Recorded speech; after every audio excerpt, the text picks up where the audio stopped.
Bonjour tout le monde, bienvenue dans le Kick Parade 87. Salut Swan. Salut Erwan, bonjour à toutes et à tous. On vous propose de commencer par le top 10.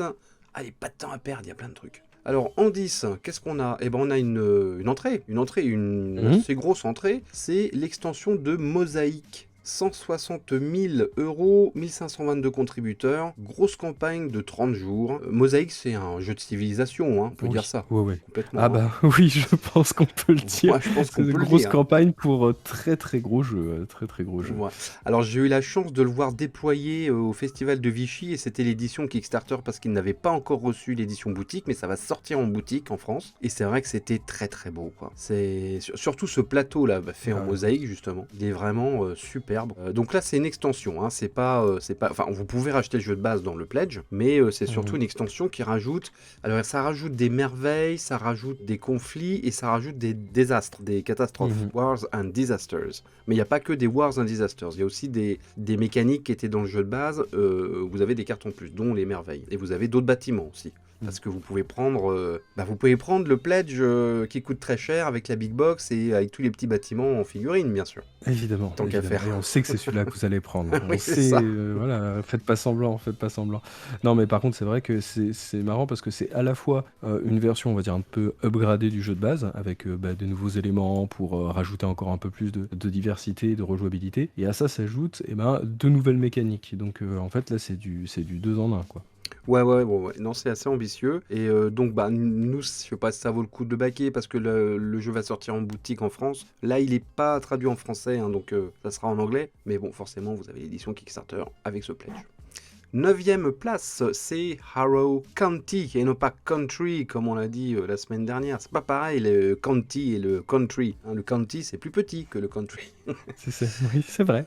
Il a gagné une place par rapport à la semaine dernière. Alors on va en voir plusieurs des jeux horrifiques, hein. Ah, évidemment, c'est bientôt Halloween. Et du coup, il y a pas mal de jeux d'épouvante qui se lancent sur les sites participatifs ce mois-ci. Logique, hein. Et donc Arrow County, ça en fait partie. Ça a un peu ouvert la bataille d'ailleurs, hein. Je crois que ça a été un des premiers à sortir. Et donc voilà, on en a parlé la semaine dernière. Est-ce qu'il a gagné une place, lui? Je l'ai dit peut-être, oui, il a gagné une place. Oui, il a gagné une place, ouais. Et puis, bon, oui, les stretch goals augmentent petit à petit, Ouais, à savoir que là, il y a le mode solo qui vient d'apparaître dans les objectifs à atteindre. Donc voilà, amis solistes. c'est Bon, ça. alors, pour l'instant, Et c'est pas débloqué, mais ça arrive. Et il y a une bonne nouvelle si vous avez pledgé, c'est qu'ils offrent tous les comics en numérique avec le pledge. Et ça, je trouve que c'est plutôt une bonne démarche. C'est carrément une bonne démarche, hein. Et vous pouvez toujours essayer le jeu sur Tabletop Simulator. Mm. Bon, il Alors, faut des c'est une efforts, hein. bonne démarche, mais les libraires parmi nous diront peut-être le contraire. Voilà, on pense à Oui, tout. en même temps, ils ont la licence, ils font ce qu'ils veulent, hein. Voilà. Mais je trouve que c'est pas mal pour les backers d'avoir des BD en numérique. Parce qu'en plus, ça te fait découvrir l'univers avant de jouer au jeu. C'est ça, c'est plutôt sympa. Allez, 8e place, c'est Dungeon Bra qui a perdu 2 places. Il veut commencer doucement à sortir du classement. Il reste pas beaucoup de jours. 60 000 euros, 1800 contributeurs. Et bien, ce petit Dungeon Crawler version cartoon, jeu de cartes, il aura fait son affaire, hein. Oui, c'est Franchement. tout à fait honorable. Ouais, carrément. 7e place, là c'est une entrée aussi. Et c'est encore un jeu d'épouvante. The Stifling Dark, a horror board game. This is Halloween, Halloween, Halloween. C'est ça. Voilà, bah, on vous a dit, vous allez en bouffer. Mais proposition intéressante. Ah ouais, ça c'est rigolo. 114 000 euros, 1809 contributeurs, une vingtaine de jours de campagne. Et bon, c'est un jeu d'enquête. Vous allez enquêter, je sais plus, c'est une espèce de zone industrielle ou un truc comme ça. Vous êtes des espèces d'enquêteurs, on va dire lambda, hein, un peu à la Club des 5, quoi. Et le jeu se passe en 2 étapes. D'abord, vous allez essayer de récolter des indices, et après, vous allez découvrir qu'il y a un tueur dans les parages, et soit vous allez avoir assez de preuves pour le confronter, soit vous allez l'affronter physiquement. C'est ce que j'ai compris en tout cas de la mécanique. Et l'innovation, parce que tu veux parler de l'innovation on va dire du plus. L'innovation, du gimmick. Voilà. Oui, c'est cette idée d'avoir en fait des faisceaux de lampe torche en fait qui nous permettent d'éclairer le terrain. Donc en gros, vous imaginez que vous êtes plongé dans les ténèbres et en fait ce faisceau de lampe torche vous permet en fait d'éclairer des zones et en fait on estime que si des créatures, des indices, etc. sont présents dans ces zones, et bien vous les découvrez. Donc en fait, au-delà du déplacement de votre personnage, il y a aussi la manière dont vous allez choisir d'orienter contrôler en fait votre lampe torche, et du coup ça rajoute des mécaniques de gameplay assez intéressantes. À savoir aussi, ce que j'aime bien dans la proposition, c'est que donc c'est un jeu qui est à plusieurs contre un seul, hein, donc il y en a un qui va incarner Oui, on va dire j'avais oublié le de le dire, monstre. c'est vrai. Alors voilà, il y a différents monstres, mais bon, il y en a un en particulier, puis les autres qui vont incarner les investigateurs. Et en fait, ce que j'aime bien dans cette proposition de gameplay, c'est que souvent, surtout en plus dans de l'horrifique, c'est que souvent il y a ce côté monstre contre, enfin tu sais, prédation, genre chasseur et proie. Et là en fait, c'est que les deux sont chasseurs. Et je trouve que alors il y en a un qui est plus vulnérable que l'autre et qui a des mécaniques de défense qui sont toutes différentes, mais je trouve que ça offre un équilibrage qu'on n'est pas habitué à voir dans ce genre de jeu. Et pendant qu'on parle de jeux d'épouvante, juste une petite news sur Final Girls, ce super jeu là qui avait cartonné, la saison 1 et la saison 2, ça y est, les fichiers français sont prêts apparemment. Donc voilà, après c'est l'éditeur qui, c'est le calendrier de l'éditeur qui va décider, mais en tout cas, la version française, elle est prête. Et moi j'ai hâte, parce que finalement je l'avais pas backé. Et ça, je le prendrai peut-être en boutique. À noter aussi que Sifling Dark, c'est un tout premier jeu. Hein. C'est le premier jeu de 3 auteurs qui se sont regroupés. Donc, on leur souhaite bonne chance. 6e place, c'est Leaf, le petit jeu automnal qui a gagné 2 places.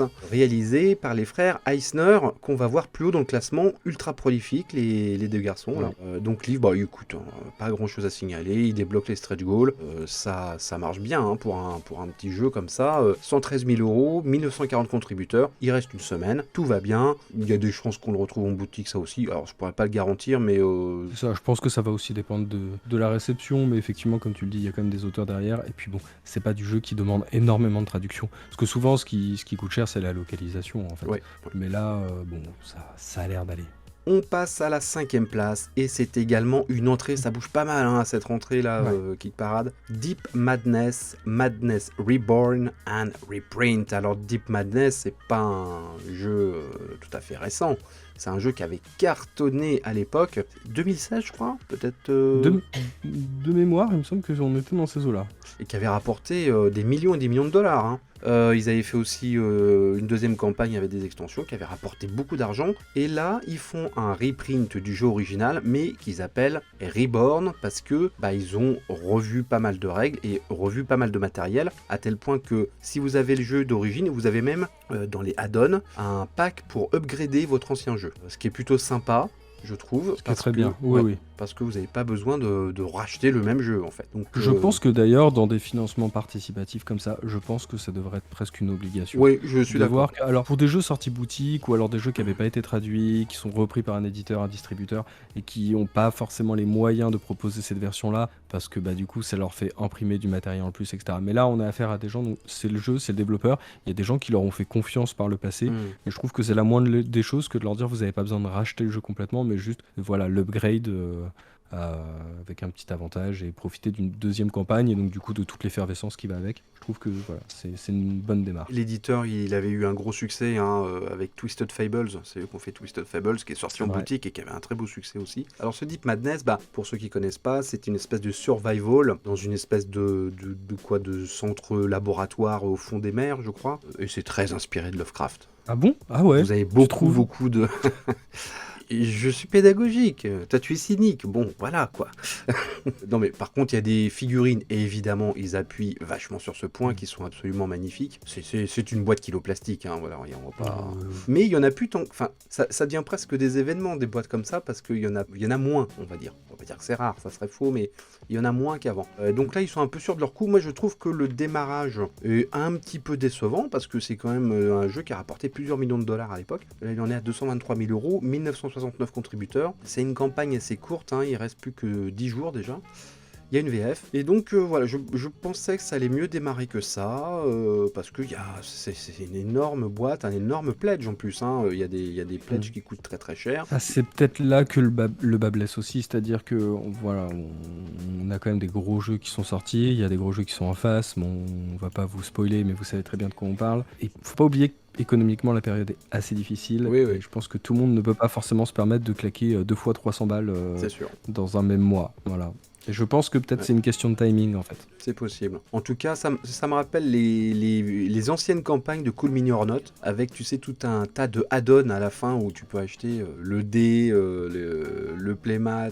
Enfin, toi, Cool Mini or Not, c'est assez calmé là-dessus, je trouve. Mais là, on y est à fond. Hein. Vous avez des add-ons à fond, des extensions à fond. Attends, à combien il est le pledge all-in de ouf? $400. Ouais. $400. Voilà. En tout cas, il y a une VF. Pour la TVA, je trouve que c'est pas très clair. Hein. C'est pour ça que j'ai mis un petit point d'interrogation. C'est que je les trouve pas très clairs. Ils disent on va faire le maximum pour inclure la TVA dans le prix de l'expédition. Bah oui, mais on n'a pas la réponse. Hein. C'est quand même un peu embêtant parce que quand tu as pris un pledge à 400 euros, 20%, ça fait quand même mal. Donc, il faudra le savoir avant la fin de la campagne, les cocos quand même. Quatrième place, c'est Edge of Comics qui vit les derniers jours de sa campagne.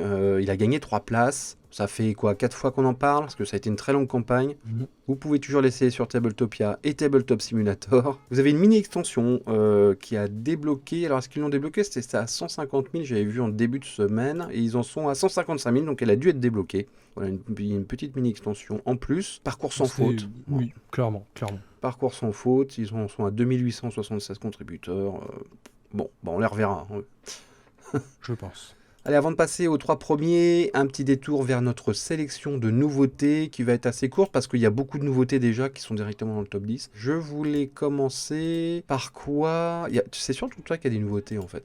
Juste rapidement sur GameFound, il y a un truc qui s'appelle Turksy Junior Promo Pack et c'est pas un jeu. En fait, c'est l'auteur David Turksy qui vient d'avoir un enfant et pour fêter l'événement, il a décidé de faire tout un tas de petits éléments promotionnels pour les jeux qu'il a fait. Donc il y a des cartes promo pour Tekkenu, Vengeance, Persévérance, Voidfall, Venice, Tricarion, et puis il y en a un ou deux autres. Donc c'est un petit pack que tu peux acheter qui n'est pas très cher, 20 €, où tu as pour Voidfall, tu as une tuile promo exclusive, pour Takonti Soyu, tu as des meeples. Voilà, c'est vraiment pour... bon, ça va se Tu retrouver... vois, c'est ça pour moi l'essence même du capitalisme. C'est-à-dire que ton enfant vient d'arriver, que tu commences déjà à te faire de l'argent dessus. c'est Je trouve ça. que c'est assez formidable. Mais moi aussi, je- c'est pour ça que j'en parle de cette campagne, parce que je suis très désorienté par le truc en fait. Je sais pas si c'est mignon ou d'un cynisme absolument abominable. Je ne sais pas. En tout cas, vous nous donnez vos avis dans les voilà, c'est commentaires, ça. évidemment. 17 000 € et il y a quand même 824 contributeurs. Hein, donc voilà. Après, je sais pas si tu peux acheter les trucs à part parce que si t'as que 2 jeux et que ouais non apparemment tu t'es obligé de prendre tout. Donc bon, je sais pas, ça va se revendre sur Ouais. eBay Oui, et puis bientôt il y aura un all-in avec la dédicace du bébé. avec la couche dedans. Bon, je te laisse enchaîner. On va rester sur Oui. GameFound, tiens. Allez, on reste sur GameFound. Du coup, je vais vous parler de Grim Dark Dungeon Master.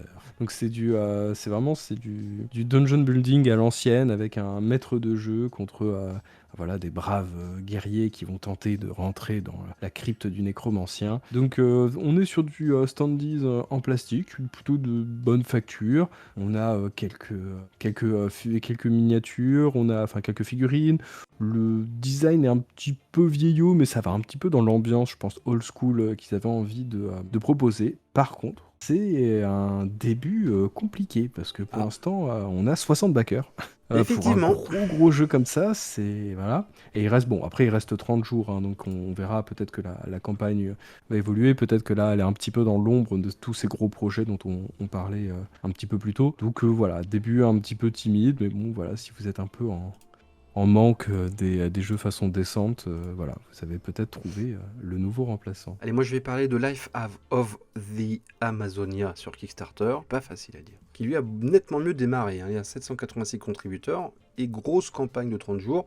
Donc il se peut qu'on le retrouve dans le top 10. Alors là, c'est le jeu dans l'air du temps. Voilà, c'est Totalement. le jeu à la Cascadia, à la Parks, où vous allez créer l'écosystème de l'Amazonie en mettant des tuiles de différents milieux, donc de l'eau, de la forêt, de la plaine, et vous allez placer des animaux en meeple sur ces tuiles afin que tout s'équilibre. Et donc c'est cet équilibre qui va vous faire gagner des points. Donc c'est mignon, je suis pas ultra fan de la direction artistique pour être, on dirait un proto. Ouais, Voilà. elle est un peu, on va dire, en dents de scie. Je trouve Ouais. qu'il y a des dessins qui sont super beaux, genre notamment ce perroquet là Oui, oui. qui mettent sur la boîte, etc. Où au début tu pourrais presque croire que c'est une photo. Et puis t'en as d'autres, c'est des dessins Moi, je parlais plutôt du matériel hardware. Oui, c'est vrai. Les illustrations sont assez jolies, ouais, j'avoue. Mm. Mais le matériel, on dirait un proto de luxe, quoi, un petit peu. Le seul truc qui dénote, je trouve, c'est la piste de score qui est Mhm. fait sous forme de cascade. Et ça, je trouve que c'est une très belle idée. Pour le reste, je trouve que, tu vois, ça fait un peu simplé sur la table, quoi. Totalement. Alors, tu vois, Cascadia, c'est simplé aussi, mais c'est super joli. Enfin, je trouve qu'il manque. Il y a un petit truc là. Il y a un petit truc à ajouter. Je sais pas, il y a un truc qui va pas. Bon, en tout cas, ça n'enlève certainement pas la qualité de la mécanique, hein, évidemment. Et donc, voilà, Life of the Amazonia, on le retrouvera peut-être la semaine prochaine ou dans 2 semaines, je ne sais pas. Il est là pour très longtemps. Je te laisse enchaîner. Oui, et moi du coup je vais vous parler, parce que je suppose que Lovecraft devait vous manquer. Du coup je vais vous parler de In the Art of Darkness, donc qui est un jeu de cartes principalement pensé solo, avec quelques mécaniques, enfin Et principalement pensé encore un solo, jeu non, d'épouvante pour Halloween. Hein. coopératif. Oui, tout à fait. Non, c'est un jeu coopératif, même si ils accentuent quand même pas mal sur le solo. Mm. Donc, c'est par les mêmes éditeurs qui avaient fait, il y a quelques temps, on en avait parlé quelques semaines dans Kick Parade, Ouais. Dungeon of Dragmar. Mm. Donc, vous savez, c'est un jeu où en gros, ça va être un jeu de cartes avec différents donjons en fait qui sont symbolisés sur ces cartes, et vous allez jouer un protagoniste et vous allez devoir passer de donjon en donjon, essayer d'accomplir et de mettre à mal un nombre là du coup d'anciens assez volumineux. Et donc vous allez scorer avec un système de plus vous allez progresser dans le jeu, donc vous choisissez par où vous commencez, vous avez des routes, des choix multiples, et puis en fait plus vous avancez, plus vous allez tuer des créatures, plus les créatures que vous allez rencontrer par la suite vont être difficiles à battre, Ouais. et en même temps vous allez devoir choper du matériel, vous équiper, etc. Donc c'est entre le deck building, le coopératif, et puis un petit peu, il y a presque un côté un peu dungeon crawler, mais très light, sur des parties qui sont relativement courtes, et le jeu sera proposé en français. Donc c'est un début correct. Bon, pour l'instant, on en est à 780 contributeurs, il reste 26 jours, je pense qu'on le reverra. Et un pledge d'entrée qui est lui aussi correct, 46 €. Voilà, parce que les early bird malheureusement sont partis, mais il y avait la possibilité de Ouais. l'avoir à 37 €. Ah ouais. Et ben c'est fini déjà pour les nouveautés parce que voilà, comme on disait, il y en a déjà beaucoup dans le top 10. On revient aux 3 premiers du classement avec Corico, donc cette espèce de jeu de rôle, pas tout à fait, mais c'est plutôt un jeu d'aventure en solo via un bouquin. Il vous faudra des cartes de tarot et des dés qui ne sont pas fournis avec le jeu, hein, ils vous vendent que le bouquin. Très inspiré des œuvres de Miyazaki et en particulier du film d'animation Kiki, la petite sorcière. Et ben c'est un carton, 152 000 €. 4148 contributeurs, et il reste 24 jours, mec. Donc on va se le coltiner pendant pas mal de temps, et il n'y a pas grand chose à dire de plus que ce qu'on avait dit à la base. Deuxième place, c'est une entrée, et c'est une grosse entrée. Hein. C'est Wonderlands War, Shards of Madness, Expansion and Reprint. Donc c'est un jeu qui existe déjà, Wonderlands, et c'est encore un jeu des frères Eisner, qui sont dans le classement également avec Leaf. Je pense que là on a affaire aussi à un jeu de confiance, parce qu'en fait c'est un jeu, on en avait aussi parlé dans Kick Parade lors de la première édition, et c'était un jeu qui stagnait vraiment au début dans les nouveautés, puis un petit peu en bas de classement. Ça n'avait pas été non plus un carton plein. Non. Et là, il réapparaît, et bim, là, les gens répondent présents, etc. Donc ça veut dire que les gens qui ont reçu le jeu ont été pleinement convaincus, qu'ils ont réussi à convaincre d'autres gens, et donc ça, c'est plutôt bon signe. Oui, ça veut dire que le jeu a vraiment plu et qu'il a ses fans. Et puis, c'est quand même les auteurs d'un des pledges que j'attends le plus pour l'année prochaine que j'ai fait. C'est Tidal Blades, quoi. Ce jeu d'aventure incroyable. Ils sont de Californie, et ça se voit dans Tidal Blades, cette espèce de monde là dans les archipels. La Wonderland, c'est très très coloré. Enfin, il y a un truc vraiment californien dans le design du jeu, ça se voit, quoi. Et donc là, Wonderlands War, vous allez partir en guerre dans le monde de Alice au Pays des Merveilles. On quand même le préciser parce que c'est peut-être pas évident pour tout le monde. Donc vous allez vous stuffer sur un plateau qui est la table du thé. Ouais, du chapelier fou. Du chapelier fou, voilà, merci. Vous allez monter, vous allez jouer des cartes, etc. Et puis après, vous allez vous fighter. Voilà, c'est un jeu d'affrontement finalement. Hein. Et là, il y a une extension qui sort, alors avec plein de nouvelles cartes, des nouvelles mécaniques. Voilà. Et ça m'a fait marrer parce qu'il y a une boîte de luxe pour les jetons des mignons. Et ils ont vachement pris sur Chip Theory Game. Tu vois, ils ont pris les trucs des poker. J'y ai pensé aussi, ouais, les jetons de poker. Les jetons c'est vrai de poker. Que finalement, aujourd'hui, je pense que ça doit peut-être même coûter un peu moins cher que d'autres créations. Est-ce que ça coûte moins cher que de fabriquer des figurines? Sûrement, parce qu'il n'y a pas le moule à faire. Mm. Donc, Après, en fabrication pure, je suis pas sûr. Parce que ça reste... je sais pas. Il faudrait qu'un spécialiste nous réponde. Mais en tout cas, c'est une bonne alternative aux figurines parce que autant, tu vois, moi je suis les standees ou les silhouettes en français, autant il y en a des très belles, hein, mais je préfère quand même une figurine. Voilà, il y a un truc. Alors, autant un jeton comme ça, de poker, je trouve que ça fait vraiment classe sur la table. Et toi, ça fait presque oublier, ça me ferait presque oublier une figurine. Voilà. Alors une Bah, silhouette, moins. vivement qu'on reçoive Too Many Bones, tu vas voir, on va C'est toi qui vas le s'amuser avec recevoir. les jetons. Oui, mais Ouais. tu vas jouer avec moi. On fera un Tu vas jouer premier avec moi. tour, on fera une émission pour vous faire découvrir Too Many Bones dès que tu l'as. D'ailleurs, moi je vais pas tarder à recevoir Paleo Americans Endless Winter, normalement, hein, d'ici 2 semaines. On vous fera une vidéo aussi, et puis on vous prépare aussi une preview Kickstarter. Je vais recevoir Flamecraft, il y a le kit de game qui m'envoie Flamecraft. Demain, on va vous faire une vidéo aussi. On va vous faire une vidéo sur Borderlands aussi. Oh, il y a des choses qui arrivent hein, sur le Troll, ça va. Voilà, avec le maigre temps qu'on a. Donc voilà, pour revenir à Wonderlands War, c'est un très beau succès, 354 000 euros, 5520 contributeurs, enfin, c'est même un carton, on peut le dire, ce qui vient d'arriver. Hein. Mais, il n'est peux pas pas arrivé rivaliser. à détrôner, mais c'est impossible. C'est impossible. Le premier, qui est Tainted Grail Kings of Rin, 3 300 000 dollars, euros. 17 000 contributeurs. 17 000 contributeurs, ça fait longtemps qu'on n'est pas vu. Et il reste 4 jours, ça s'arrête ce week-end, donc on le met quand même dans le classement. Mais grosso modo, si vous regardez l'émission en début de semaine prochaine, il ne sera plus là. Quand même souligner l'exploit. Je pense qu'il aura les 4 millions.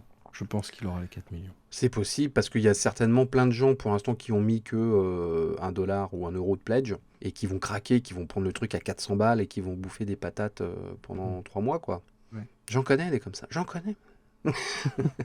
Et donc non, ouais, bon, on en a beaucoup parlé, très très belle campagne d'Awaken Realms qui devient vraiment un éditeur incontournable hein, pour ce genre de projet. C'est très chouette. Et j'ai vu qu'il y avait pas mal de vidéos là aux États-Unis de ISS Vanguard qui a été livrée. Je crois que la version française c'est pour un peu plus tard, mais qui a l'air aussi charmé. J'ai presque regretté. J'adore ce jeu-là.